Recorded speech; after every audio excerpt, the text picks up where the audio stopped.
Welcome to the Warband, a World of Warcraft podcast. I'm one of your guests, hosts, friends, longtime listener of the show, Swaglock. And with me today, we have never before, first time listener, longtime speaker, Chicken.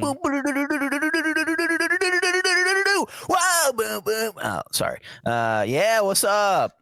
What up, Chicken? I like your little intro. Sorry. No, it's It's good. too early. It's too early, man. I'm too hyped. we are doing an rolled. early morning recording today. Yeah. Swag just rolled out of bed. I've been up for the last 3 hours. Ooh. I'm ready. Dude, because you're getting ready to go on like a little bit of a work trip. How's it feel, dude? Like knowing that like tons of new content is out, and you're about to leave. Don't even. This is okay. So last time I went on the trip, I go on like the same trip. It was weird. Like last time we went. Actually, I've gone on this trip 3 times now. This is the 3rd time, Okay. and every time I go is like right around patch rate. Like it was like end of August, 2024, right? Yeah. War Within dropped, right? Then we went February or whenever it was in February or March.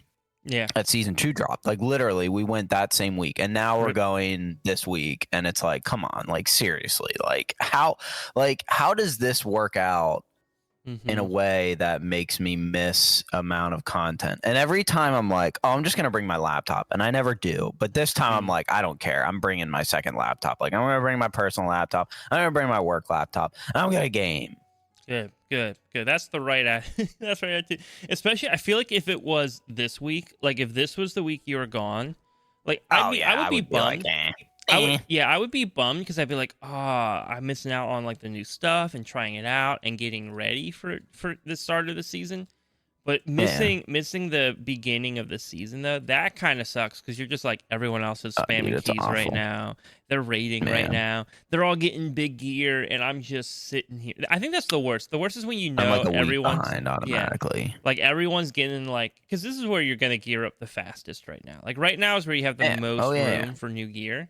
And you're like, everybody's just getting so far ahead. Is it really that big of a difference? Nah, give it like 3 weeks and there'll be like almost no noticeable like difference. But right now, it feels like it just, I don't know. I'd be bummed. So I don't blame you for bringing your laptop with you. It is kind of cool though. This might be one of the, well, I wouldn't say the first time, but first time in a long time that I'll get to go to Sunday Keys. Boo.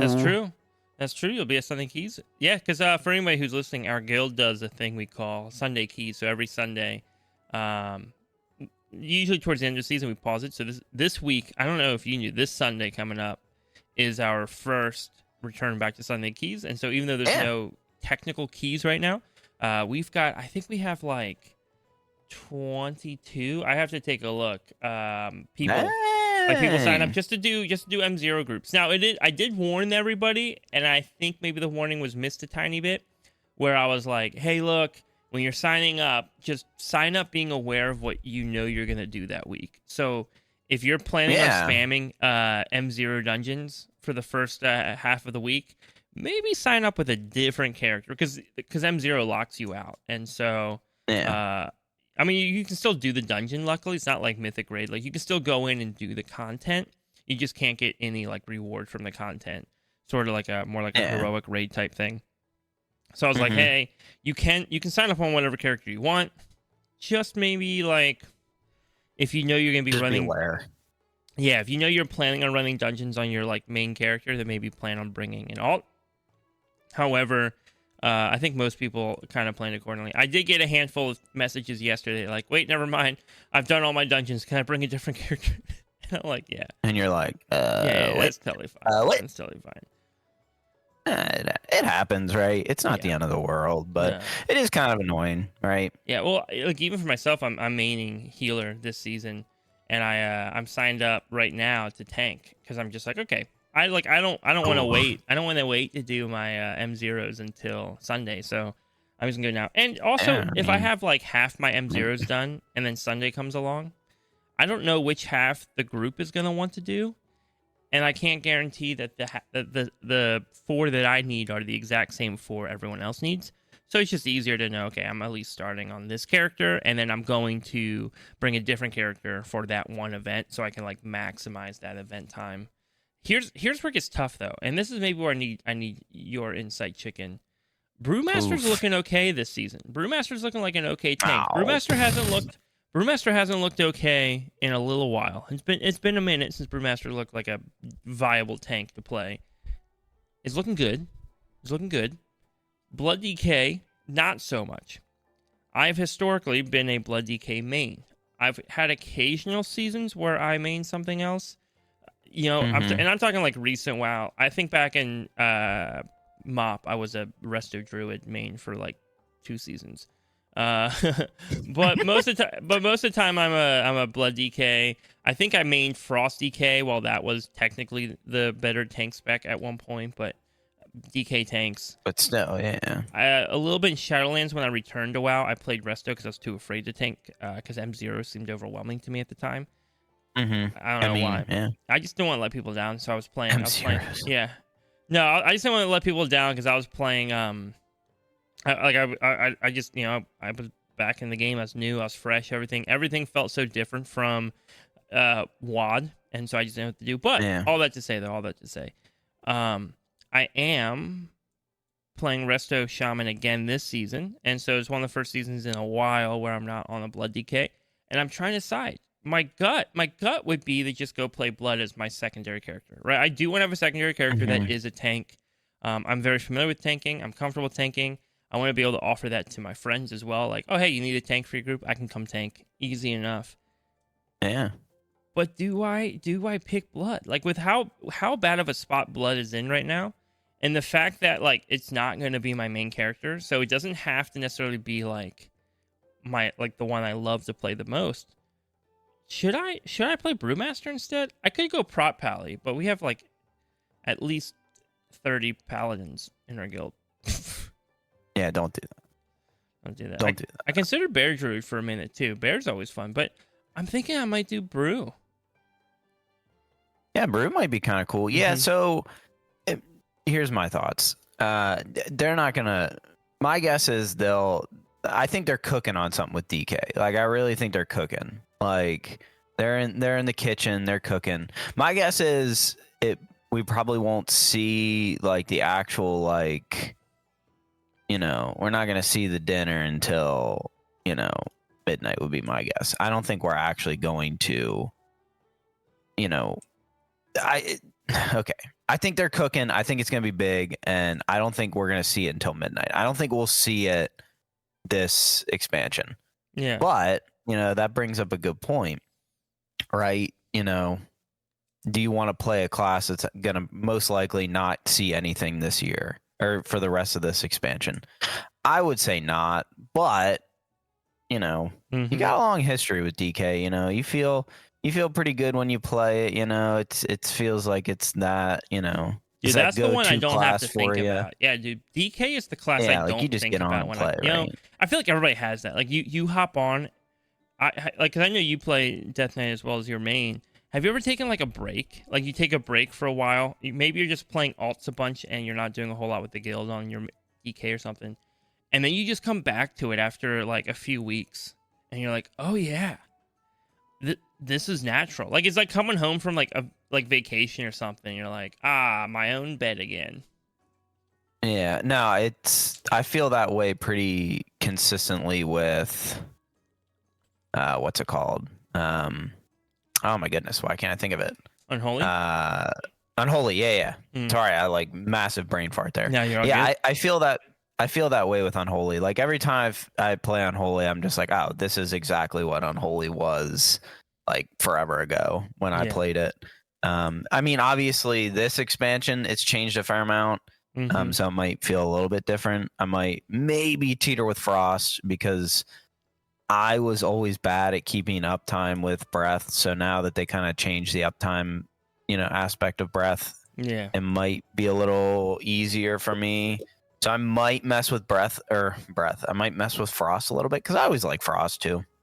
Yeah. But yeah, Unholy's always felt like it's just, you know, it's just easy for me. Like it's just something that I can always just kind of go back to like it's like riding a bike, right? You never forget how to ride a bike. You're always it's something that you'll remember forever, right? So That's true. Yeah, I mean, at the end of the day, it's a class where you can just go in and you don't have to think, right? You can just do.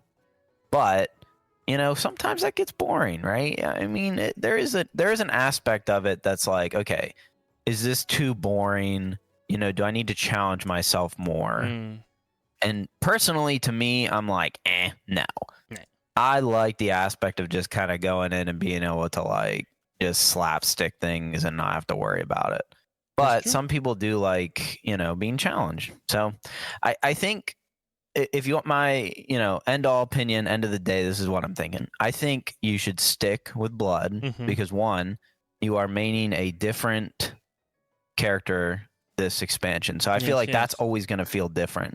So I feel like if you just have that kind of like go to like, I'm just not feeling playing, my main today. Like I just want to go on good old reliable, you know what I mean? Yeah. But I mean, you're still really good at Brewmaster, so it's kind of hard to say like, Dude, what's funny like, though, man? I play Brew, and I feel like I know what I'm doing when I play Brew.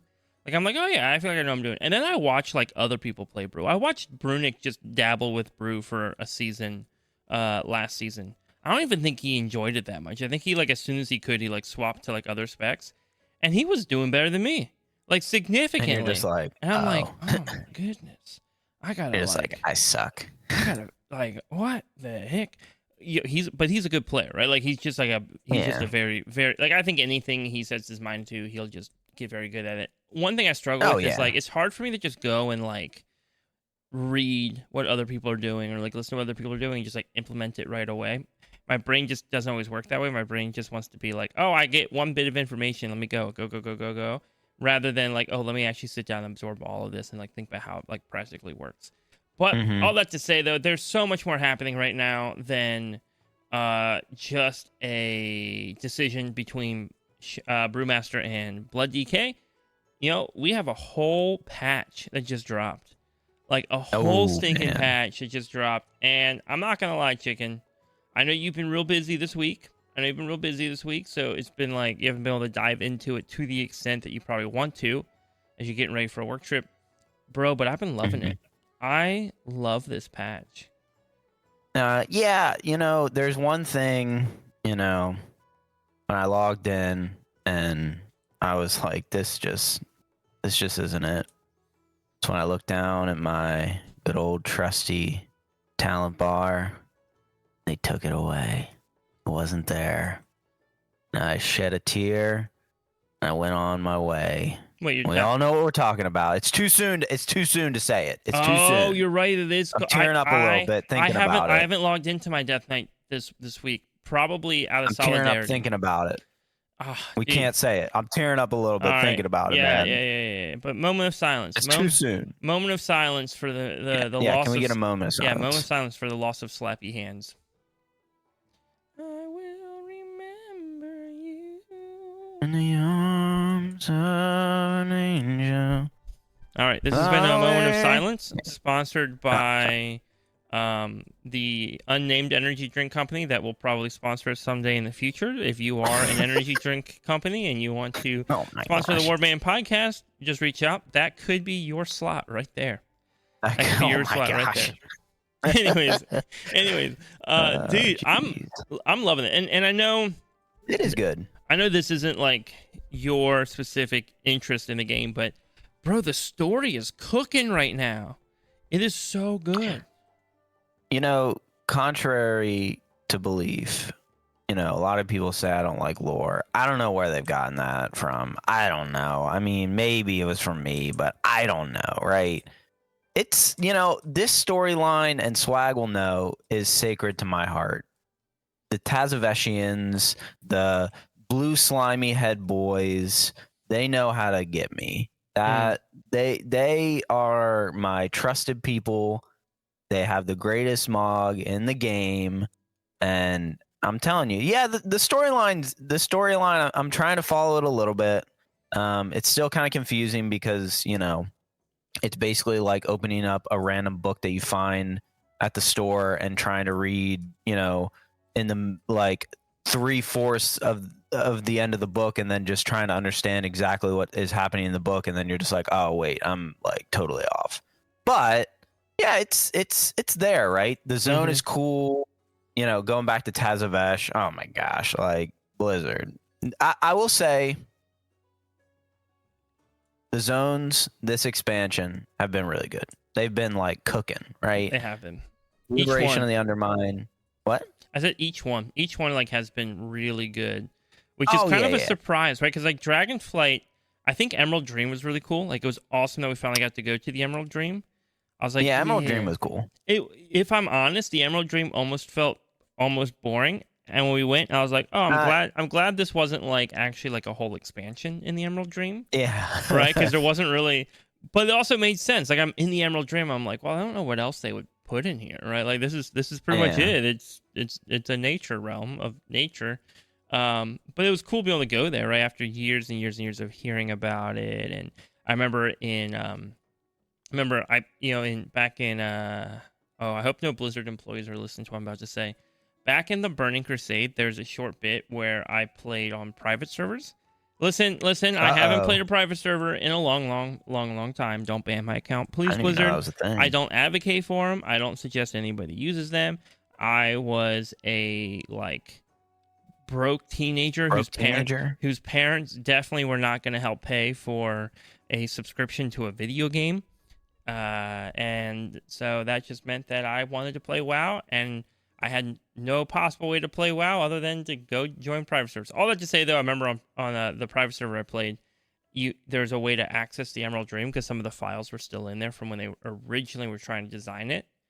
And so it was cool kind of having that like haphazardly put together Emerald Dream, and then now like the real thing. That was cool, but the underground zone, the Xal'atath Caverns, was to me kind of a miss. It was obviously they were building the engines out for the War Within to do underground stuff. But that zone to me just felt lackluster. But I will say, though, both added zones this season, Undermine and Koresh, have felt phenomenal. And you are right, dude. Reusing Tazavesh is awesome. Like, it feels familiar, but unique. But also, like, Tazavesh is a nice zone. Like, it's a cool space. And so, like, even though they're reusing content, you're like, yeah, but it looks good. Dude, it feels good. Yeah, oh my gosh. Like, it's... I think it's what people wanted Xal'atath Mortis to be, but it just kind of wasn't. Like Xal'atath Mortis was kind of cool in its own way, but I feel like it wasn't what we wanted when you saw dungeons like Tazavesh Streets and Gambit, like you were like, oh, like this would be so cool if this is what like Xal'atath Mortis was. Xal'atath Mortis was cool in its own way, but like it just wasn't like the cartel like kind of themey that you wanted. It was more like nature, like supposed Dude, to and be. how many times did you do that quest for Venari in the mall where you were like collecting random crap for her, right? Like you're constantly questing for Venari, and you're just like, who is this person? Like, who is this person? Like, are we ever gonna find out more? Like, I remember leaving Shadowlands, and the only disappointment I had coming out of Shadowlands, I mean, let me clarify. I had a lot of disappointment with the ending for the jailer. It felt very lackluster and kind of just rushed. But the one thing I was like leaving, like, wow, this feels very unresolved for me, is Venari and the brokers. I was just like, what the heck are these guys?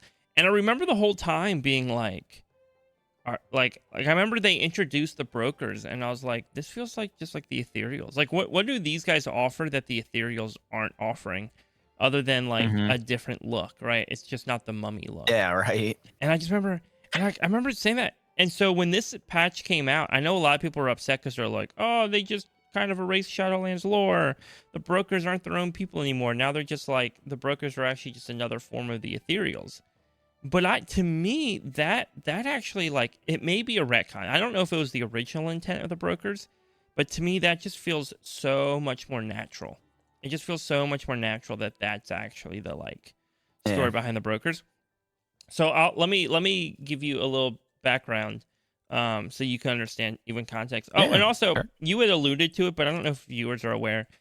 Chicken ever since Shadowlands, which is when he started playing WoW. Ever since Shadowlands, Yeah. Chicken has used the plate on his Death Knight, the plate helmet Mog that like has like the broker flame on top of it, and so he's just like a little gnome running around where like half his body is this like little head flame thing.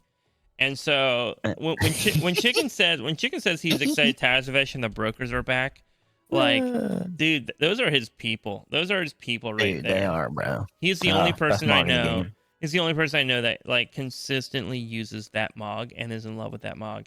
I will admit though, I've been on my Shaman, and I've been wearing the male version of it. The male dude. It's not as cool as the plate one, I don't think, because it's not as obvious. But it's still got vibes. It's got cool horns. It's still neat. It's got like cool horns that stick out, and you see like the flame in there. So I've been wearing that right now because it just feels thematically relevant. Feels right. Yeah, dude. Which has been a lot of fun. But all that to say, let me give you a little bit of the backstory. So as you're questing, because I know you've kind of just briefly started it, and then you'll probably do a lot of that the story, because you'll have to do the story in order to get the artifact cloak. But let me at least make it feel. Yeah, that's a new concept. Artifact cloak. Oh yeah. Artifacts are interesting. Yeah, because back in Legion we had artifact weapons, and the idea of the artifact weapons were like these are items that are like legendary in WoW lore, and some of them really were, right? Like you had Doomhammer, you had the Ashbringer. These are items that like players have known about forever, right? And then you also had a bunch of items, because obviously they didn't have enough legendary weapons to like just give every single spec. So you also had a bunch that were like pretty much just invented for the Legion story, and which were fine too. They all worked out as well. It was fun to have them like build out more lore behind these items. Ironically, one of those was the Shadow Priest dagger. Okay. Shadow Priest dagger. Do you know what the name of the dagger was that the Shadow Priests used in Legion? No idea. It was an artifact weapon called Xal'atath. And it was this like little dagger that you have that had like some like void being living inside of it that would just like whisper to you all the time. Oh, that's really weird. I don't like that. Yeah, and I don't like that at all. And then in BFA, the dagger shows back up in the story as they're fighting N'Zoth, one of the old gods. And in the process, the being in the dagger breaks out of the dagger and then takes over the body of like a dead elf corpse. And that's how we have Xal'atath now. I don't like it. I don't like that. That's where Xal'atath. That's creepy. Anyways, that was so random. Sorry, we're talking about artifacts. So the idea though is the artifact cloak is what are called these like Rishi ribbons. The artifact cloak is called the Rishi wrap. Wraps, I thought. Yeah, the artifact cloak is called the Rishi wrap, but it's made up of the Rishi ribbons, right? Okay. And the Rishi ribbons were this like these really powerful artifacts that they had on the planet of Koresh for that before the Ethereals and the brokers were Ethereals and brokers, when they were actually just like Koreshians, like normal people living on this planet. They had them and they were studying them because they knew there was a lot of like power in them, whether it's like arcane power or something. There's a lot of power in them. They eventually like used them to try and fight off Dimensius, and that process destroyed their planet and destroyed their bodies and converted them over. It was a whole thing. They had tried so hard though to like protect themselves. Dimensius, who we will fight in the raid, was a super powerful being. And you're going to learn as you're doing the quest, you're going to learn kind of the lore of how Dimensius is coming back, even though they thought he was killed. Xal'atath was involved originally in the original killing of Dimensius. She was his harbinger, so I guess she would go ahead and like scout out, maybe like a Silver Surfer type thing, scout out like locations or something. But she regretted working for him. Like I for whatever reason, she didn't like being his harbinger. She wanted like freedom. And so when she came to Koresh and discovered the Rishi ribbons, she thought that maybe finally she had her chance of like getting free and escaping that. And so she worked with some of the characters that you'll get to meet in the story to like defeat Dimensius and be free. Now, what are her plans? I have no clue. Right now, she's helping us, but I don't think that will continue. Anyways, the lore that I wanted you to know that makes things make more sense. So the Evokers, not the Evokers, the Ethereals have been in... Yeah, not the Evokers. The Ethereals have been in Warcraft since the Burning Crusade came out. So that was back in like 2006, I think 2006. Burning Crusade came out, maybe 7, but sometime in that time frame, the Burning Crusade came out. When it came out, we went to Outlands and we discovered these like mummy-like ethereal mana voidy creatures called Ethereals. And so we knew at the time that their planet Koresh had been destroyed, that there was a being called Dimensius, and they were kind of trying to hunt down Dimensius and kill him. And the interesting thing, though, is we fought Dimensius in the Burning Crusade, but he was like almost like a nobody boss, like very weak, not super powerful. And so what we found now in the lore is that no, that Dimensius was just a fragment that was broken off when the real Dimensius was killed, and that they were trying to collect those fragments to bring back the real one. And so it's cool to like, there's definitely a little bit of retconning in this story right now, this patch, but all the retconning that's kind of occurred actually to me makes more sense. Like sometimes you retcon something and it's like, oh, just forget this, we're changing it. But then sometimes you retcon something where you're like, oh, you thought the story over here was going in this direction, but now it's actually kind of going in this direction. And it to me, it makes sense. Like, I actually love the changes they made, because the changes they made don't actually ruin anything. They just explain how we've gotten to where we're at now. So it's like really cool. It's like, oh, you thought King Xal'atath, or whatever his name is, was trying to kill any fragments of Dimensius left over. No, he was actually lying. He was actually killing the fragments of Dimensius so he could collect the power from them to revive the full Dimensius, right? So it did, right? So it was like, yeah, he was killing the fragments, but by killing the fragments, he was able to recollect the power to revive the original Dimensius. So it was like kind of cool, where like it's kind of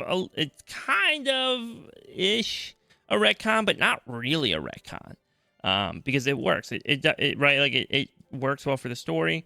So that's what's going on right now. And the brokers and the Ethereals are basically the same beings, just different containment units that are holding their souls in as their bodies got ripped apart. That's kind of interesting. Yeah. So I'm excited. The zone looks beautiful. Koresh is beautiful. Being back in Tazavesh is cool. It's just I'm excited, and to have these characters, like have Venari back and have Venari active in the lore, has been really good.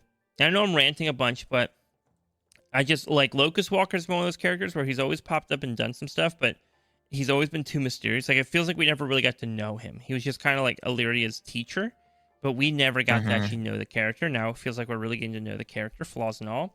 And the one character, though, that I feel like has been stealing the show this patch in the absolute best way, the best way. Like, I get so excited anytime they're a part of my quests, anytime like they're part of the story, I just get so excited.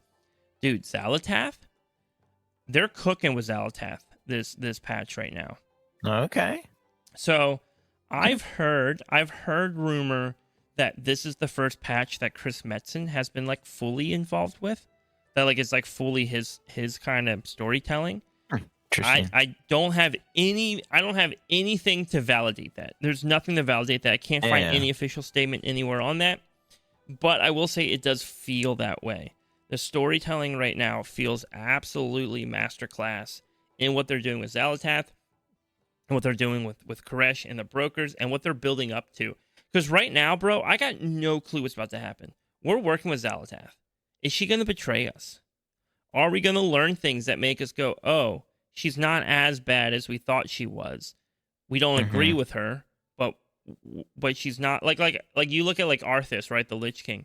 One of the compelling things about the Lich King was like he was this like villain, but also like kind of trying to do the right thing, but taking the absolute worst way to do it. And right, like right, he was like, we need to stop the Burning Legion. So we're gonna kill everybody and turn them into zombies, right? Like, and you're like, wait, what? What? Yes, right. Exactly. And it's like, okay, but can we create another Arthas tier villain? And that's hard to do.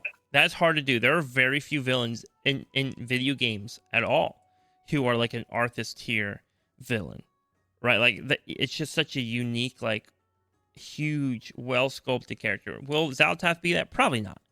But there's a lot more depth, I think, being added to the character right now. Because up to this point, the character of Xal'atath, and I think that's what we loved about Arthas, right? Like, we played alongside the Lich King. We played as Arthas in Warcraft and watched his transformation. And it's hard when you get a villain like Xal'atath who pops in and they just show up occasionally, cause mayhem, and then run away. Yeah. And you're like, oh wow, the baddie's back. The baddie's back.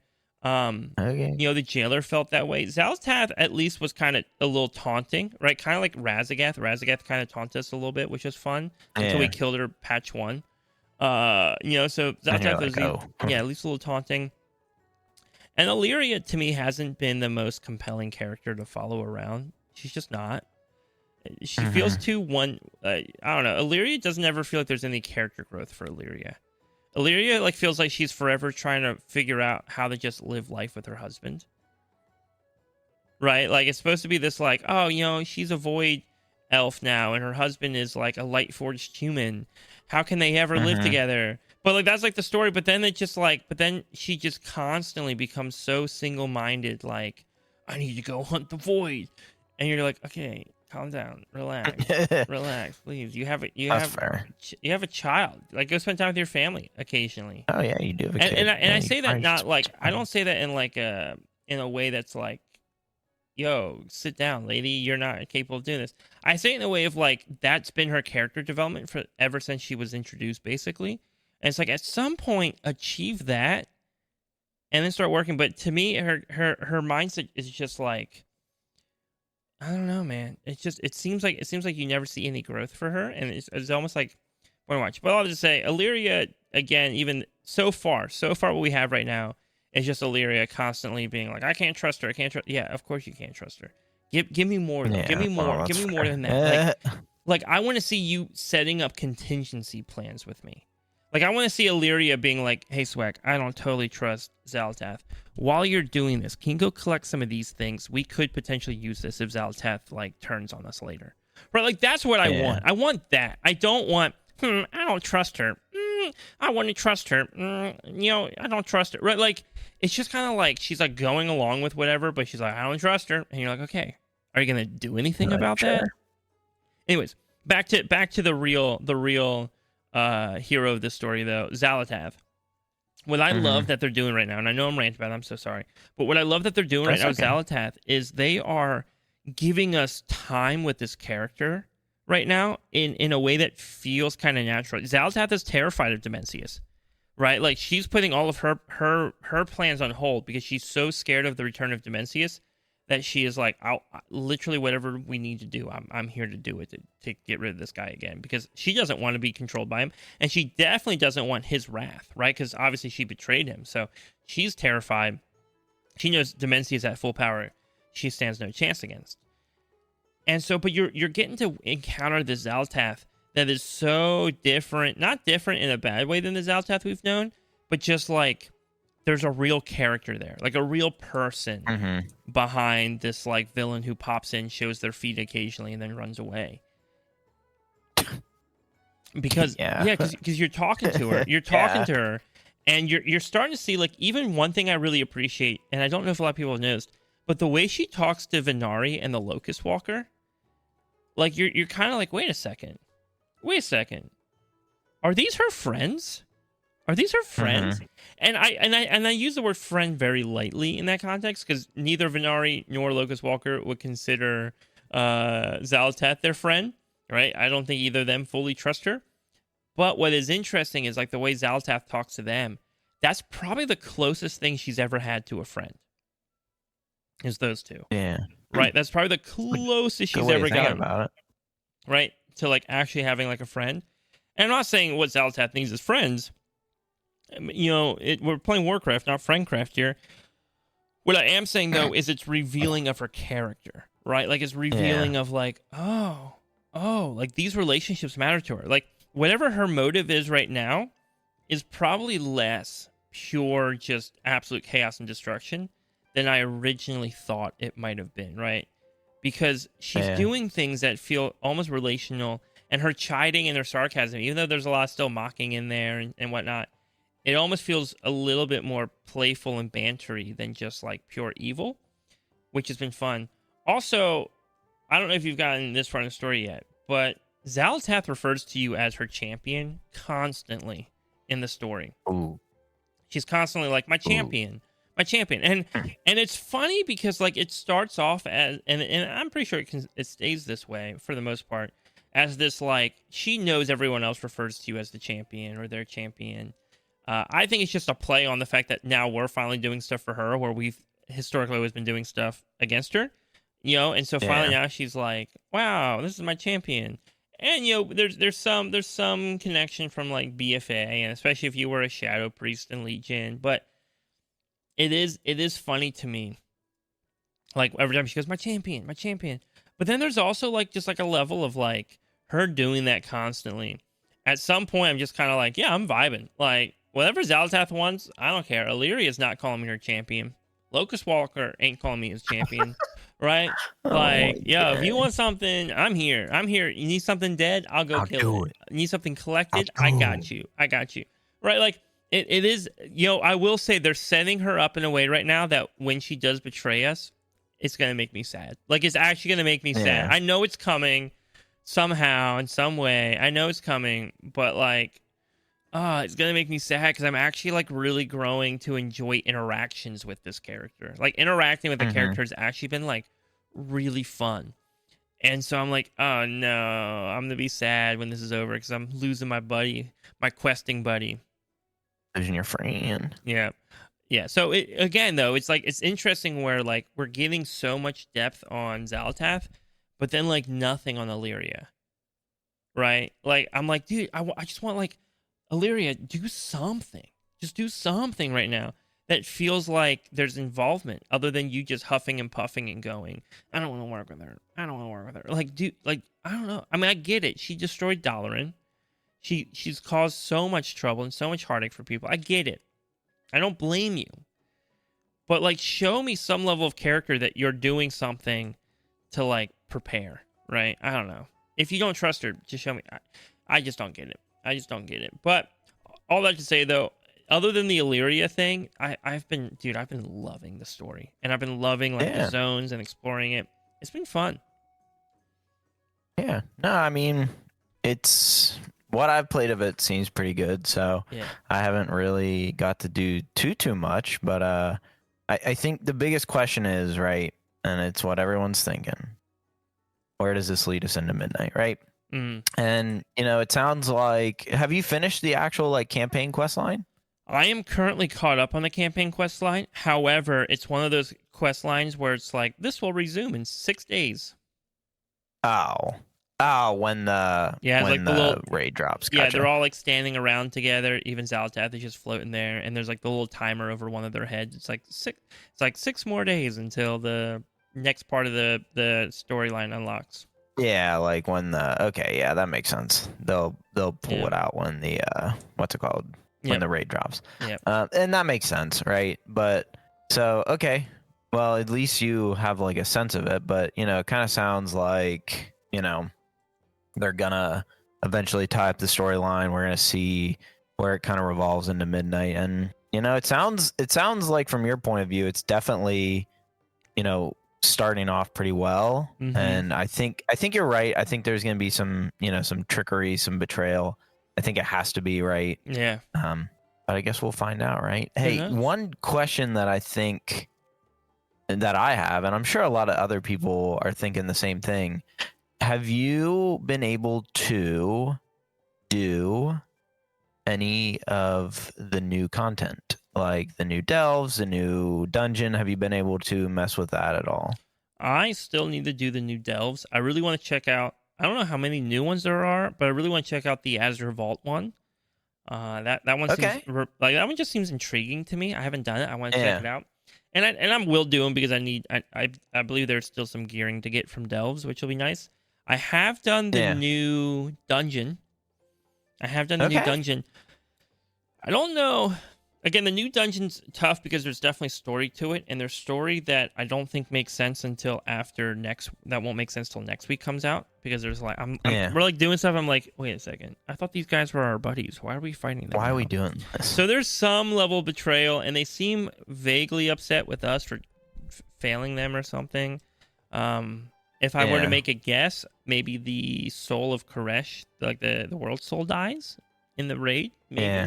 Maybe Dimensius eats it. Maybe it wasn't real and it was trickery from Xal'atath. I don't know, but we'll find out. We'll find out what that means. However, it's beautiful. It's a beautiful dungeon. It wasn't like compelling when I did it as an M0. Like I wasn't doing it and being like, wow, this is awesome. This is so like cool and compelling. It just felt like your general open world dungeon. But again, though, like I won't know until I go into M0 and have to really think about it, or M plus and have to really think about it. Right now, I'm running in on an M0 and I'm healing, so I'm not even paying attention. I'm just keeping people alive.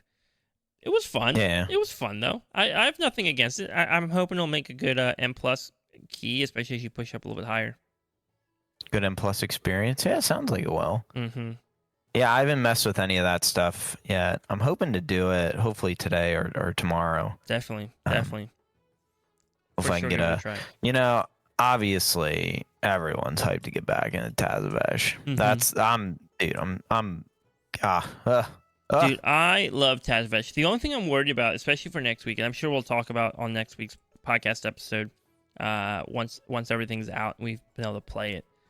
Dude, one thing I'm worried about though is looking at some of the dungeons for M+, and it feels like some of them coming back are awesome dungeons. I love Halls of Atonement.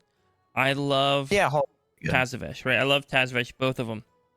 But there's like a little bit in the back of my mind of like, I hope Blizzard doesn't change too much. I know they've made changes. I've looked at some of them, more dispels and things like that, and interrupts and stuff. And I'm just like, and I get it. They need to make it feel like how dungeons feel currently, right?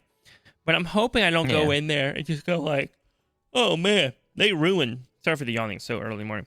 Just walk in there and be like, oh man, they ruined the like dungeon now, right? Like this was fun and now it's just like painfully annoying.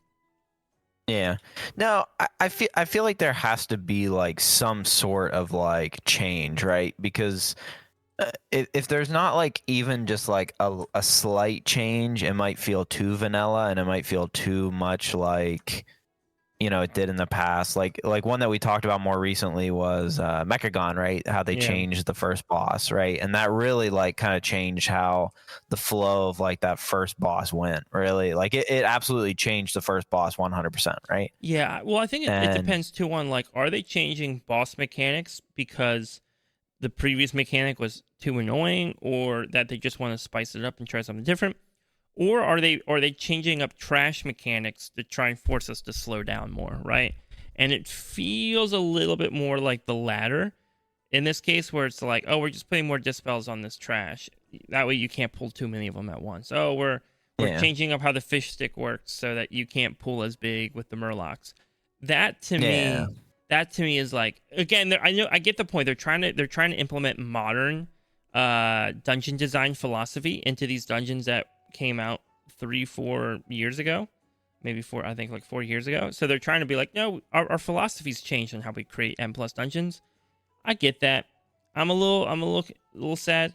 I think I have heard though that the healing in Halls of Atonement, I haven't done Halls of Atonement yet. I'll probably do that as soon as we're done recording. I've heard that that guy on the way to the last boss who like heals himself. Oh yeah. I heard that was nerfed quite a bit, so potentially you could maybe kill him and the trash at the same time, but I don't know. I'd have to look into that. Interesting. Yeah. Yeah, Halls is like kind of a blur for me, I'm not gonna lie. Yeah, that's because you do it so fast. You just zoom through. You zoom. Yeah, it's one of those ones where like I remember enough of it to be dangerous, but like I just don't remember entirely what it is. You probably didn't do it too much, did you? Because I only did it a handful of times. Because season 4 they didn't have it. What'd you say? Because season 4 they didn't have it in rotation. Yeah, season 4 they didn't have it, and I probably only played it like a handful of times in season 3. I'm much more familiar with Tazavesh. Yeah. But again, like they're all different, because I'm gonna take a tanking role this time around. Yep. So obviously everything's gonna be a tiny bit different, not like crazy, but enough different that it's gonna right. It's gonna make me have to re-examine the dungeons like a fair amount. Yeah. So that totally makes sense. I'm excited though, to be honest. Yeah, I'm excited too. The dungeon pool just looks great. The raid is looking like it's going to be super good. Everything I'm hearing has been great. The story's feeling really good. What I'm hoping too, as a again, because there's not a whole lot of like gaming content to talk too much about right now. So I have been talking a little bit more about maybe some of the feelings and the stories and the vibes. But I am hoping if things continue this way, I'm hoping we get a more cohesive story. Because right now, the War Within, even though I've really enjoyed it as a whole, it hasn't like felt super connected as a whole. Like we kind of went down underground, and then we had all these people involved, but then every major patch was like a full separation from that. It was like, nope, now we're actually gonna go play with goblins. It does feel that way. Actually. Now we're gonna go play with the Ethereals, and we have literally like all the people of Hollowfall who kind of got this like not even like a B story. It was like a C story going back to Arathi Highlands for some, I think it was supposed to be like a modern storytelling take on real life issues that we have going on or something. And then it was just awkward. The whole thing was just like, it felt forced. Like it was one of those moments where you're like, this story feels forced. I don't even know these characters that well. Why is this going on? What the heck's happening? So that one was kind of whatever. And then they have that whole race of like those elfy troll underground druid peoples that like we got nothing. I think they just kind of dragged one of them into Undermine, into the Goblin City, just to have one present. But we have this like entire race that's super cool and super mysterious, and we got nothing. I have heard rumor that like the War Within was just too far in motion before Chris Metzen stepped in to like make changes, and so like interesting. They kind of had to get those elements out of the way between Undermine and a lot of the opening stuff before they could like really focus on like the storytelling of the saga as a whole. I don't know what that means. I don't know what that's going to look like, but I'm really hoping that this patch and moving forward, the story just feels like everything's more valuable. It's more, it's more combined. Like, don't tease me this entire race of really cool druid people, and then like give me nothing. They gave us like nothing about. So we'll find out. Yeah. To your point, there's not a lot of ties between the different seasons, but I mean, individually on their own, they're still really good. Yeah, right. So. Like individually, they're all like again, Undermine is goated on its own. It's rare for me to set my hearth outside of the major city of that expansion, and dude, my hearth was set to Undermine for the entire patch. I loved Undermine. I loved Undermine being was in really Undermine. good, dude. It's just a vibe. Undermine really is an absolute vibe. Koresh is good, so I'm excited. But again, the thread just didn't feel super strong. And I will say, I give them credit though. I will say having the Dark Heart get damaged and then going to the goblins to repair it, that does feel like the right move, right? Because they made the original Demon Soul, so that does feel like the right move. It's just like, I don't know, man. I don't know. But again, though, if that's really my only complaint, the actual experience, I would say the gameplay and the experience of the War Within has been top tier. Absolutely phenomenal. A great really expansion. I like it. Yeah, and I'm sure it's been good. And I'm sure we won't really know too much more about lore until 0.5, right? Because right now it's all like the Koresh stuff. But I imagine the 0.5 patch will probably take us back to Azeroth somehow, and focus on whatever's coming with Midnight. I mean, at this point, I feel like it's got to, right? That's true. Anyways, there's one thing I wanted to talk about. Just a brief conversation on it for 11.2, and then just some quick housing updates, and then we'll talk about some viewer questions as always. But so there's one last thing with the War Within 11.2 patch that someone found an exploit and they were able to kill the Delves boss, the Nexus Princess, in like 1 minute on the hardest difficulty. I'm not sure, exactly sure what the exploit was, but basically they reverted it. A bunch of people did it and they reverted it. So if you're trying to do that, I mean, it's long gone at this point. But my question around it is, do you think that they should revert it? Like, if someone finds a glitch and is able to kill a boss like that, do you think they should get their stuff taken away? You know what the glitch was? What was it? No, I have no clue. I was asking if you knew. I think it was like some like spell bounce. Like maybe they were like it's the spell reflect thing. I remember. I did read that. I did read that. Yeah. Spell reflect. I mean, here's the thing. It's the underpin, not the underpin. It's the underpin equivalent, right? Like it's the Delve final boss. Yep. It's not like I don't know. Maybe that is a huge deal. Maybe for some people that's like, this is the craziest thing ever. Dude, the guy used spell reflect. He spell reflected a spell.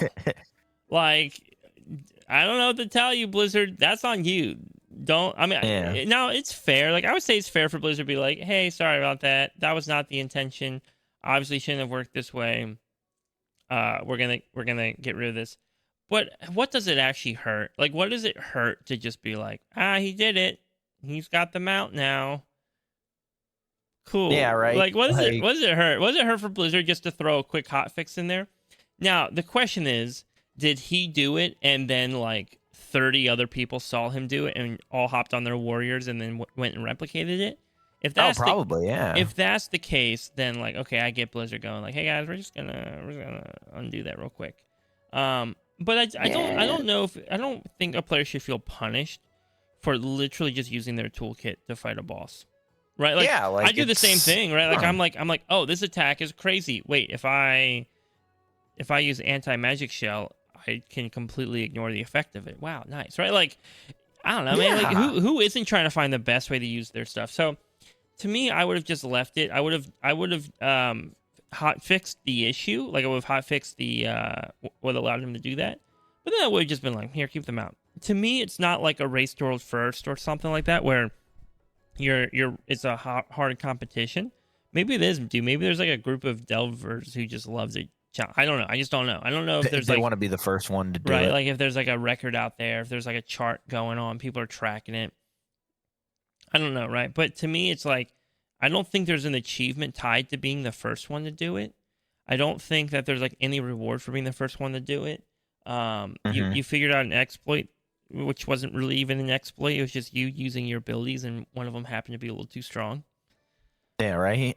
What can you do? Missed by Blizzard. I would have just left it. I would have just left it and hot fixed the issue on the the boss. Yeah, no, I 100% agree with that. But what can you do, right? Can't do too much. Not too much. Hey, one big thing that did drop that's not related to 11.2 is a quick housing update. Not anything crazy in terms of updating, but there was some data mining, or maybe some like I'm not sure if it was data mining or if it was like a glitch or an error on Blizzard's part, but people found that with the release of Midnight, and I think it was all tiers. I'm gonna look at it real quick while you kind of give your thoughts on it. Yeah, here it is. That you can get early access to housing, and it was with all tiers. Yeah, I'm looking at it right now. It's all tiers grants housing early access, which is kind of big. I mean, in a way, it sounds like housing is going to be a little separate from Midnight, because it doesn't say you get early access to Midnight. It just says you get early access to player housing. Specifically with the Epic Edition, you get 3 days early access to the Midnight expansion. So in my mind, I think that's really cool. In a way, it sounds like housing isn't going to be dependent on Midnight, which in my opinion is very good. I think there's a lot of talk. I was listening to the bench a little bit, or it was the Potty C, one of the two, and they were kind of talking about the famous comment. If you guys want player housing, that's going to cost you like a whole raid tier. And I think a lot of people were just nervous that, hey, the expansion itself is going to lack a little bit because of player housing.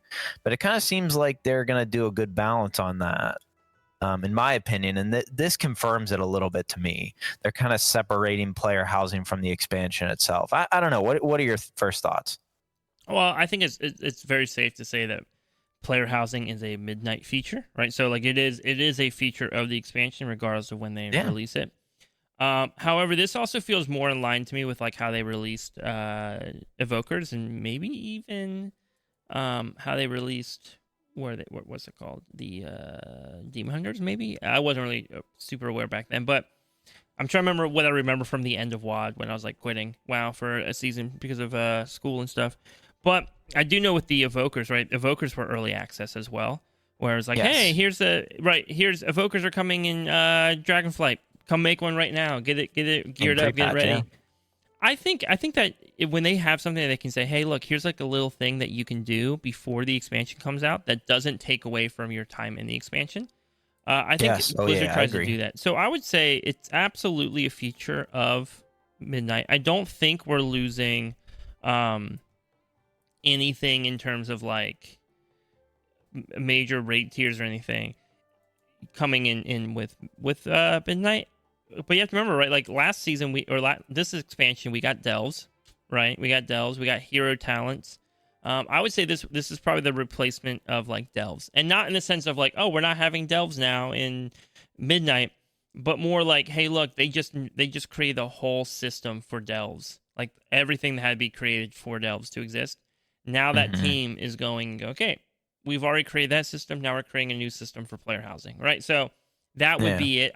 I think the WoW team is different than it was back when they made that comment of like, well, if we do this, you lose a raid tier, right? Because back then I think it would have had to be the same team that actually made the raids would have to go and make the player housing. So I think that is a little bit different. I'm curious to see how far out though that they do. Like, is it 2 weeks? Is like, hey, you have 2 weeks of early access. Is it like a month? Or like, hey, you'll have a month of early access. I'm guessing it's probably like 2 weeks, which is, I think, what the Evokers were, something like that. We're like, hey, here's a couple weeks. I think I also remember with that one, we had the Evokers, and then they also gave us access to one of the dungeons, right? Because one of the dungeons was like a rebuild of a vanilla dungeon. And they did. Yeah. Right? And so because it was in a location that we could access as players, they were like, hey, look, you guys can run this dungeon a bunch in Shadowlands, at the end of Shadowlands if you want to. I remember running it a ton, just being like, I got nothing better to do. Let me just run this dungeon. It wasn't even, I don't even think it was M+. It was just like heroic level. And I was like, whatever, I'm just running this a bunch. I got nothing better to do. Right. And I think that was like 2 weeks maybe that we had. So I wouldn't be surprised if it's like the 2 weeks mark. The nice thing with that, though, is it gives time for players to work on their player housing before they get into the grind of like dungeon content. I agree. Oh my goodness. And doing the story quests and everything like that. And because the player housing, I think, is going to be based in zones that are part of original Warcraft. It's not like they have to give us access to Midnight stuff early, which will be nice. Yeah. No, that's a good point of view. I didn't think about it like that. So yeah, I don't think you can actually buy it yet, but it's kind of just like a little teaser of, hey, it does seem that's gonna happen. I would say probably look for them to release the expansion details probably on the 0.5 patch would be my guess. Yeah. I could be wrong, but we'll see. Hey, last thing before we get into some some viewer questions. We got a Twitch update. It looks like the pet was delayed a little bit. Maybe they were having some issues with it, but now it looks like it's live again. So if you are interested in getting that pet, do you know any content creators that stream on Twitch, Swag? Yeah, most of the guests we've had on the podcast do stream, right? X streams, Gorilla, Touchpad, Oreo streams. So you can check them all out. In the episodes that they were guests on, we would link their Twitch accounts in those descriptions. And then I got back into streaming just this week. Really? Yeah, which I took a break for 2 months, but and I've been streaming for probably 5 years. Over 5 years now. Over 5 years now. And this is like the first time I've taken a break like that, because I've never, like, again, I love streaming, I love doing it, but with getting married and stuff, like the couple weeks leading into the wedding, I was like, okay, I just want to focus on getting all this done. I got too much happening. I can't like spend time on stream. And then after the wedding, it wasn't my original plan. My original plan was to get right back into streaming after the honeymoon. But after the wedding, I was like, you know what? Let me just take, like, I'm so excited to be with this person. I'm so excited to just like start life with this person. I literally wanted to do nothing but hang out with her all the time, which is good, dude, right? It's awesome. A good thing. And so now, and not that I'm bored of hanging out with her, but I knew I love streaming, and she's also been encouraging me about it. Of just like, okay, now I'm ready. It's been 2 months. I'm ready to kind of get back into it and figure out. Now I got to figure out what the cadence looks like.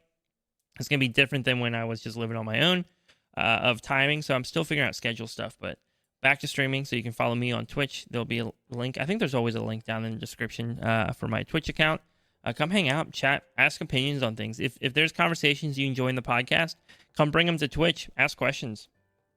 Or Discord. Discord. We do have a Discord link down in the description. It's kind of a multi-purpose Discord, kind of partly for this podcast, kind of partly for YouTube content I make or streaming that I do. But it is a fun space to hang out, and lots of awesome WoW players in there. We used to always talk about the community that we wanted to form in there, but now we kind of have it, dude. Like now it's there. Yeah, like we got some awesome people who hang out in Discord. Yeah, it is pretty cool. It is a fun place. Jump on that. And as always, we got a Patreon. If you'd like to support us financially and get some more content, some great bonus content that we do. We just had an episode last week where we talked about the pricing model of WoW and if we think that'll ever change. That was a good conversation. We've also just done podcasty-esque games that we don't necessarily think we have a lot of time for on the podcast. So definitely take a look at that. But we got some viewer questions. Yeah, buddy. Viewer questions. We got a question coming from Gary Jack, and he was saying, was listening to this week's pod. What'd you say? I said, good thing you said that name because I would have butchered it. Dude, the trick is you just have to say any name with confidence. So once you say with confidence, you sound like you're saying it right. I could be corrected on it, but it'll sound like I'm saying it right. Anyway, question from Gary Jack saying, was listening to this week's pod and had an interesting idea to be turned into a question. Would raiding feel more live later in the seasons if the lockouts were switched to twice a week for raids alone? Say Tuesday to Friday, then Saturday to Monday. Ooh. I'm not gonna lie, I didn't read that. I didn't read this question, but it's kind of interesting. You know, that's an interesting concept. I think it would be well received at a point. I'm not sure. To me, like the concept of lockout was always kind of interesting, like especially when it comes to Mythic. Like you can only be like locked out to a very specific instance, right? And that always kind of confused me a little bit. But you know, I kind of like this aspect. I think it would be kind of an interesting aspect for definitely Mythic raiders. Really heroic raiders too. I mean, anyone that likes to raid, it kind of gives you that second chance to go farm some things that you're trying to get. Maybe if you're trying to get, you know, the mount, it kind of gives you a second chance to go farm the mount, kind of things like that. I mean, I think it's a cool idea. Yeah, I think too, right? Like, part of this question comes from like, if you're somebody who comes in halfway through a season, and I know a lot of players do that. They're like, oh, hey, look, I want to get back into WoW. When you want to get back into WoW, you want to get back into WoW. It doesn't matter like what time of the season is. You just want to get back into the game. And it kind of sucks sometimes when you come back into WoW and you're like midway through the season and you're like, yo, I'm excited to raid. Who's raiding? And everybody's like, we're kind of farming a little bit, but not really. Right? Like, yeah. Especially like I know our guild, once we get AOTC, for whatever reason, dude, once we get AOTC, raiding just like dies for us. We're just like, okay, all right, whatevs.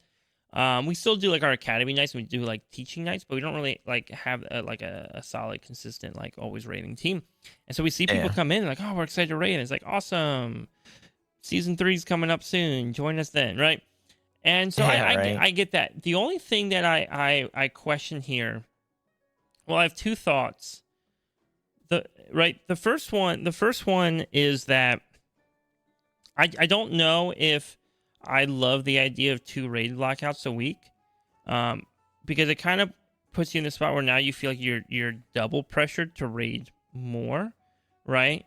And if that's a good point. Right, like if there's a lack of that's a good point, right, and so like, but if there's a lack of interest in raiding, does having 2 lockouts fix that? I don't think 2 lockouts fixes that, right? It's almost like there needs to be something else that occurs halfway through a season where you're like, oh, now I want to get back in there and start raiding again. Because at that point later in the season, if I want to raid like twice a week, and really I'm not even saying twice a week, I'm saying 4 times a week, right? Because normally you would raid 2 nights, right? So now I want to say 4 times a week. I would just play second character. Yeah. Right. Like at that point. Fair. Now, that's true. Yeah, I get the benefit for like if you're trying to farm, right? If you're like, dude, I just really want to farm this trinket or something. That makes sense. I get that. That it would be better to have more time to do it.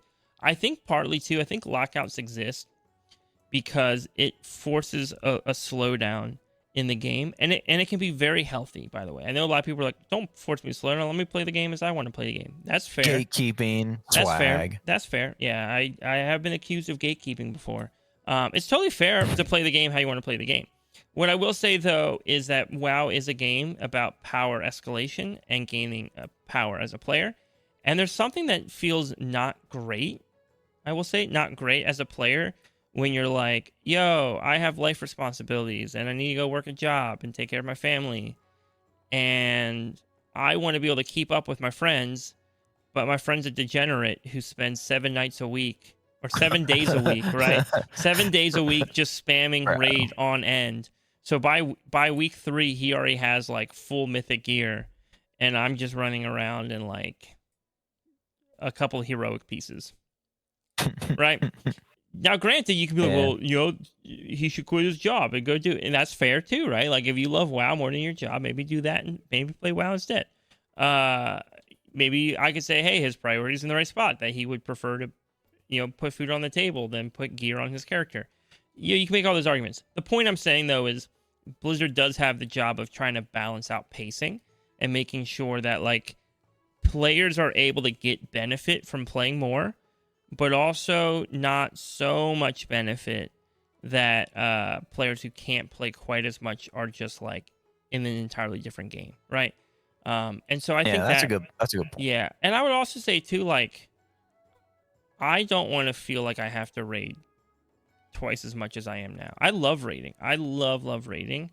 I just don't know, like, it's time commitments, right? Like during our raid season, I'm committing 2.5 hours Wednesday night and then 2.5 hours Thursday night. That's 5 hours. Am I doubling that now to 10 hours a week? When do I run M plus at that point? Like, right? Like, am I going to do M plus? Well, I need to. Again, I'm kind of ripping apart the question, Gary Jack, but it's a good question. It's a good question in the sense of like, what can Blizzard do? Because what I like with your question is you're starting with a problem and trying to find an answer to that problem. And I think your problem is spot on. I do think there's a lack of interest in raiding later in the season. There's not a lack of interest, by the way, in there's not a lack of interest in M plus later in the season. That maintains. If anything, it builds a little bit at the end as people try to get final achievements. So what could raiding do that kind of keeps that interest alive? And I think Blizzard has historically tried to make like very rare item drops, where they're like, oh, this item's super rare, so you need to run it a lot to try and get the item. But then players just get annoyed. And then they just complain to Blizzard that they need dinars. They're like, we need dinars. Give us cartel chips. We need to just get those items. So I don't know if rare loot is really the answer either. And rare loot doesn't usually keep a raid team together. Rare loot just keeps the pug scene alive. My question is like, what would keep a guild raid team together for a whole season? And I wonder if like how progression works. I don't know, right? Like, because I think one thing that bums me out with our raid team, and I love our raid team, by the way. If you're looking for a group to raid with, our group is pretty much full. In fact, it's very overfull, but who knows? Maybe in a few weeks when people get bored and go back to playing Destiny or something, we'll have some spots open up for people that want to come raid with us. You're always welcome to join our guild, though. We love our guild. But you know what keeps our guild continuing the raid after we get AOTC? Like I look at Mythic, I'm like, oh, we just got AOTC, let's try some Mythic bosses. But a bunch of my bunch of my teammates are like, nah, we're done. We just won AOTC, we're done. Yeah. So what keeps them going like, nah, we want to keep raiding. Like we want this to be consistent in our schedule. That's a hard question, right? Because with M+, I can always try to push for raiding in M+, or towards the next thing. But again, I can do that by myself. It's harder to do that by yourself with raid, right? The real joy of raiding, I think, is having that team that you're with consistently. Oh yeah, it is. 100%. So again, I love the problem that you're trying to solve. I don't know what the solve is for the problem, and I don't think offering double, because what you're doing is demand is low, and you're offering more product, like right, you're offering more supply. But if demand is low, I don't think offering supply will improve demand. So how do we how do we improve the demand for raiding and make it something people look forward to, not just like, oh, I have to do this because I need to get my weekly farm in or something. Yeah, right. Yeah, I mean that's a good point. I do wonder though. Part of me wonders if the renown track from this raid tier affected that at all, because again, the renown track kind of forced you to raid longer. Well, that's kind of what I was thinking, right? Into the season. I don't know. Yeah, that's kind of what I was thinking. Like maybe the renown track was kind of that like bridge to try to make people stick around and do a little more, but I just don't know if it gave the need to stick as a group as much as it was just like, oh, I could easily just pug this, right? Yeah. I could easily just jump in a group and just do this, like probably faster than I could if I was with like people, trying to put a whole group of like people I know together. You know what I mean? Yeah, absolutely. So that's a hard one. Yeah. You ready for that next question? Heck yeah. Perfect. Coming in from Travo, first time listener, long time question. Do you think follower dungeons should be comprised of characters from your warband, and why? Yeah, that's kind of a cool concept. I'm for it. I think, personally, I don't do a lot of follower dungeons. I've done a few in the past, just to kind of see like skill gap, to see where just the general skill gap is for follow dungeons, just to see kind of how they work and do that kind of stuff. Yeah. So I'm not like too terribly familiar with follower dungeons, but I kind of like the concept. I think we talked about this a long time ago with like doing like a follower raid, if you will, and having like characters from your bundle. Like that'd be kind of cool. Yeah, I think this is a cool idea. Not necessarily sure how it would get implemented, but that's why I don't work for Blizzard. So yeah, I kind of like the idea of it. Yeah, I'm like back and forth on it. I'm back and forth. Part of me is really? Part of me is like, yeah, man, adding it has no negative consequence. Yeah, it doesn't. But is it? But then I'm gonna contradict that by saying like, is it worth the cost of adding it? In the sense of like, if I logged in tomorrow and and follower dungeons had my warband in them, like that would not bother me at all. In fact, I'd be like, oh wow, that's cool. That's a nice little touch. Yeah. I like that, right? I don't think any player would be upset about this. No, right? Nobody's upset. Unless somebody's right? sitting there dreaming of the day that they could have like their favorite lore characters in their dungeon and they're now sad. But I don't think that's ever going to happen, right? You're not walking into your dungeon with Jaina as your mage, right? Like it's just not happening. Yeah. So, right, part of me is like, yeah, if they added this in, nobody's going to be upset about it. With that said, though, it does, like it would take, and this is me being too practical, right? Like if the question is purely like, would I like to have my follower dungeons be comprised of characters from my warband? Yes. I think that's cool. I prefer that over the random who knows who's that they put in there right now. That would be fun to me. With that said, this is the Warband podcast where Swag and Chicken overthink every detail of everything all the time. And so my overthinking of the question is just like, how much work is that for Blizzard to do? Will it feel worth it with that amount of work? And will it even benefit the players who utilize follower dungeons? And so let me kind of dig into all of those. I think Blizzard would have to make a decision early on with that of design of like, hey, are we going to code every single spec into follower dungeons, right? being able to, like, the AI being able to run any spec in follower dungeons. And Mm-hmm. maybe the answer is like, hey, no, they're actually like utilizing more AI technology in order to do that, so it's like actually less work on them. Yeah. Maybe not. But they could also go the other route, which I think would be easier, but I don't know if players would be as happy with it. If they just go like, hey, look, we're just taking 4 random characters from your warband and assigning them roles. So your paladin, like paladin that you love so much is a warrior now. Yeah. We're gonna deal with it, yeah, right? That's kind of deal with it. So that's the other option. The other option is they say, hey, because right now it's clean for them to be like, hey, we have these 5 people who could show up in your dungeon. Right, like we have them coded, we know how they work, it's easy enough. So I think the amount of work is actually a little bit more work than it seems, right? Like, because I don't think people would be satisfied if they just reskin them. If that's all it took, if all it took was like, yo, they just slapped the skin of your character on there, I don't think that would really bother me. I do think, though, that would bother a lot of other people. Maybe bother people. If it was like, oh, hey, you love your druid, that's great, but now your druid is the rogue of the group. Because they wear leather, right? They wear leather. So here's 2 daggers, go do rogue things, right?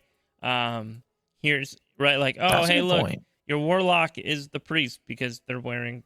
Now you could say, oh, no, you need to have a character that is that role, at least. You could even say, like, no, actually, it will pull from your warband, but it will only pull characters that have their specs lined up with the specs that show up in follower dungeons. That's vibe. I think that's probably that's not bad. That's probably the least amount of work on Blizzard's part, but that's also probably the least satisfying for players, because players are like, no, I want to see my character that I love in there. I don't want to see a random mage at level 27 I created and forgot about. Right? That you don't care about. Yeah, so I don't know if that would be super satisfying for players. So you might get like a little bit of uproar about that. So that's kind of the scale, right? The scale is like, does it only pull specs that you know, or does it go all the way up to the point where they go, no, actually, they're actually programming every spec into follower dungeons in order to work correctly, and then you as a player can choose which of your warband is going to be in your follower dungeon. Like maybe they have like a dungeon part of the warband menu where it's like, hey, look, you pull your 5 characters in here. These are ones who do follower dungeons. Now, all of it to say, here's my final thought on this question, and this is probably the thought that I don't know if people will love this thought, but I think it might be reality. It might not be. Again, there's times where I'm not a good representation of what's normal for players because I don't know. I don't always know what everybody else does. I just know what I do. Yeah. I don't know if I've ever done a follower dungeon. Really? I don't think I've done one. Now, I'm leveling with my wife right now in WoW very slowly. We're kind of just, once a week playing a little bit, maybe twice a week playing a little bit. And I think we're at the point where I might offer to do a follower dungeon with her. I think doing a real dungeon would terrify her because she'd feel too much like social pressure. And so I might do a follower dungeon then. But the thing is, I don't know if there's really I don't know if the audience is correct to have your warband in there. And I think some people probably do follower dungeons and they really love them. I think it's a much smaller percentage of players though than you might think. I would also say the players that follower dungeons are most aimed at don't have warbands. You don't think? No, I think follower dungeons are like a learning tool, right? Oh, that's probably fair. Right? Okay, yeah. And so I don't think. Now, I could be wrong about that. Somebody might be like, nah, I level all my characters exclusively in follower dungeons. That's fair. Yeah, that's fair. I know there's some conversation in our Discord even about some people using follower dungeons to learn like M+ routes, which is also fair. Yeah. But again, I think that's a more niche. Thing. It's not something I've encountered myself. Usually, I would just use like an M0 because I that gives me an opportunity to like feel some things and mechanics of trash and stuff. But a follower dungeon might be easier if you're just trying to like figure out how a skip works or something that you could like jump over a wall or whatever. Easier walk there. But again, though, like, I don't know if Blizzard wants to cater to the person who's going like, oh, I'm literally just popping in there because it's easy and I want to see if I can get over this wall, right? I don't know if that is their audience either. And so my worry would be This is just my word. Again, I'm rambling. I could be totally wrong. So don't take this as me saying like this idea is dumb. I actually if you just ask me up front, like if Blizzard could snap their fingers and make this happen tomorrow, yeah, 100%. I think it should just happen. It'd be cool. My question is though, the amount of work Blizzard would put in, is it actually reasonable to think that they would do that? And I just don't know. I don't know if there's an audience for it, right? Because my gut tells me, and I could be wrong, but my gut tells me a lot of people who are utilizing follower dungeons successfully to learn dungeons probably don't have a huge warband. But I could be wrong, though. There could be like a huge antisocial group within WoW, which is, again, knowing WoW, very possible, who extremely possible. love just doing follower dungeons. I just haven't personally talked to anybody, and I'd like to think we have a pretty wide array of players in our Discord. I just haven't talked to anybody who like consistently runs a lot of follower dungeons to make it like a worthwhile thing. But again, though, if Blizzard's like, yo, it would take one day, maybe 1 week for an employee to just sit down and like slap this together. Okay, sounds good to me. Like, if it showed up tomorrow, I'd be happy with it. I have no problem. I'm just overthinking it. Like from a viability standpoint, yeah. But I mean, it makes sense. Yeah. Honestly, I think your point of view kind of makes sense. Is it, that does sound like it could be a fair amount of work for, something that might not be generally as useful as some other things. Yeah. Sometimes I feel bad though, given those kind of answers where I'm like, somebody just wants to know if we think an idea is cool. And like, it's a cool idea. Like, genuinely, it's a cool idea. It is, yeah. But then here I am, like sitting and rambling, like it's a cool idea, but right, like, what? It's the worst idea ever. Right. Just kidding. Yeah, no. But again, though, genuinely, that's a cool idea. Genuinely, conceptually cool. Like when I thought of it, I was like, yeah, dude, that'd feel nice to just walk in with my warband and do this. I would. You know where I actually think that would be better. You know where I actually think that'd be better. Where? Delves. Oh, Delves would be kind of cool, yeah. Right, like going in with like, going to Delves with like your warband with you. I think would actually feel better. Yeah, that'd be kind of cool. Does anybody even do? Yeah, because at this point, does anyone even do Delves as group content? I don't think I've ever done a group. Actually, that's not true. I've done like one, and it was like, oh, this is not worth it. Not worth it, right? So imagine if they like shifted Delves next season rather than, because people have asked like, oh, who do you think's going to replace Bran? Dude, what if it was just like your warband going in together? That would feel cool. Yeah, that'd be kind of neat. That'd be cool. But there'd probably less dialogue, which is kind of annoying. Yeah, but still. Yeah, good point. Anyways. All right. Last question coming from Glocks. And as you guys know, Glocks loves asking the same question every podcast episode. But he just rewords it a little bit. We had the time, though, so we figured we'd slide this one in here. So Glock said, class tuning post raid to world first will make Blood DK meta? ? How will that make you feel? ? Glocks, I would feel awesome if Blood DK was meta. If they retune Blood DK to be meta, I would 100% be slamming keys on my Blood DK. And dude, I'd even find like some extra raid time on Friday mornings or something to go and like make sure he's geared up in like raid gear. And dude, I would love it. It's not happening. I would love it, but it's not happening. I'm sorry. Every week, this whole expansion, Glocks has asked us, will Blood DK be meta? Glocks, dude, I'm hoping to midnight. I'm hoping to midnight it is. Yeah, I'm thinking midnight is where it's going to be. I truly do think midnight is where we're going to see a rework of DK in general. I think they tried to do like a tiny rework.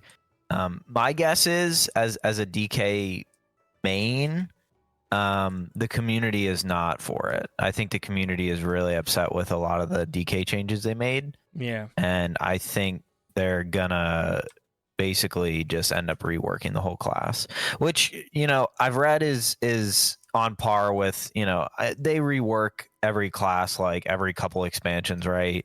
You think of Dragonflight, his assassin got like a huge rework, coming into the War Within. I'm pretty sure it was Shaman, right? I think Shaman got a big rework.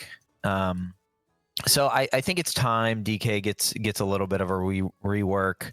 It just doesn't feel good, right? I think a lot of what people liked about DK was the little bit of more challenging, gameplay that you got. It was a little bit harder to play DK. And at the same time, it wasn't as hard to play DK, right? You could definitely play builds of Frost that catered to the new player, right? Yeah. But now it kind of seems like they took all of that away, and it's just like overall just like a lot easier of a class to play, which is it's here or there, right? It's funny because I think for a lot of people, they love that, right? People have been loving some of the tweaks to both Frost and Unholy, right? Because making Unholy a lot more simplified in rotation, and Frost kind of taking Frost away from Breath a little bit to like again simplify that you're not like crazy trying to keep up time. Yeah. Oh yeah. But it's fascinating because again they do that to make it more accessible to players, and to some extent it makes sense where you're like, hey, look, I don't want to have to put all this work in just to keep up with someone else who's slapping like a 3-button rotation on their hunter, right? But then at the same, but Chicken, I know that you love complexity in your DPS rotations. Like that's where you get excited, where like your rotation is part of the game for you. Yeah. So no, it definitely is. I mean, I like to see numbers go up, and it was definitely that when DK was a little bit more challenging to play. But I mean, DK is still good, and well, at least it was really good in season 2 in terms of Mythic Dungeons. Raid, it definitely fell off a fair amount, but I'm kind of interested to see the spot that it'll be in this tier without Slappy Hands. I think it'll still be rather good, but we'll find out, right? Yeah, and blood is really the one that makes me worry, right? Because you see all these changes going out, and you're just looking at it, you're like, oh, dude, especially in M+, right? Slappy Hands was such a good M+ utility. AMZ is less effective in M+. Now, great for Raid. AMZ is definitely heavily buffed for Raid. Worse for M+. Just survivability across the board is kind of lacking right now. So I'm interested to see it. But my hopes aren't high for anything this season. But who knows? I could be shocked.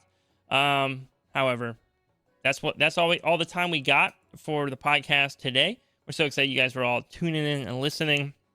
If you want to ask your questions on the podcast, we would love to answer them. It is worth noting we do try to put priority to our Patreon questions. If we have too many questions that week, we do try to put priority there. However, that's not the most common. And so if you'd like to ask your questions on the podcast, you can join the Discord link down below and go to the Pod Questions channel and you can ask your questions in there, where we'll try to answer them on the podcast. But that is everything that we have time for today. So Chicken, I'll see you later. Have a good one. Yeah, buddy.